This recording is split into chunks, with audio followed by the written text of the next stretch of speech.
Today's focus is going to be on Sri Aurobindo's translation and commentary on the Upanishads. Basically, I've spent a lot of time focusing on the Upanishads, particularly Sri Aurobindo's translation of them, and find them to be essential reading and study for anybody who's interested in really understanding why it is we're alive and how it is we're alive and what it's all about. The first Upanishad that Sri Aurobindo covers is one of the most famous of all, the Isha Upanishad. And in this Isha Upanishad, it basically sets forth the rationale for an integral reality. It basically avoids the extremes of renunciation of the world and falling into absolute materialism and lack of any further purpose. It basically states that you need both the external world and its focus and the internal spiritual development in order to achieve realization. The next Upanishad he covers is the Kena Upanishad, which basically points out the differences between the powers that are operative here in the world and the supreme consciousness that drives those powers, even when they do not recognize their limitation and think that they are the supreme forces of the universe. The next one is the Katha Upanishad. And in the Katha Upanishad, basically the question of life and death is confronted.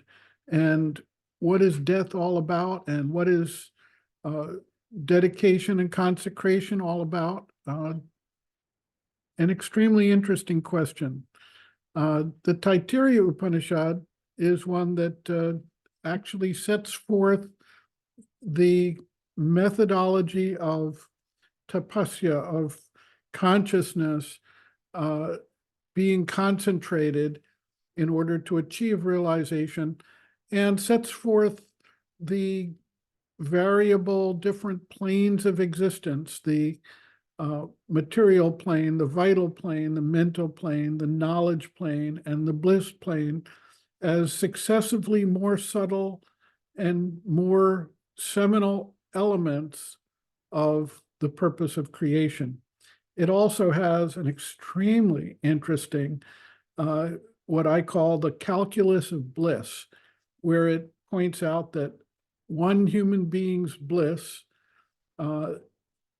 basically a young, educated, healthy person with the whole world in front of them and everything going for them, that's one human bliss. Well, there are levels of development that are 100 times greater than that. And this goes up 7 or 8 steps, which is a recognition that there are further forces in the universe that have greater powers and greater levels of bliss that we can contact and develop into through the process of birth and rebirth and development to achieve those higher levels of consciousness, existence, and bliss. Other Upanishads include the Mandukya and Prashna Upanishads, which go into more specific sadhanas. There's a brief explication of the Brihad Aranyaka Upanishad. All of these are extremely interesting studies, and I highly recommend this book because it's written in a very clear language that is relatively easy to understand compared to some of the older translations that, frankly, I struggled with back when I was in college many years ago. the Upanishads have always seemed a little obscure until I found these very clean, clear explanations and explications. The interesting thing about this text is it not only includes a commentary and a translation, it also includes the actual Devanagari Sanskrit text for those who are studying Sanskrit or are interested in it. So highly recommend this book, and would like to thank you for your listening and participation here today, and namaste.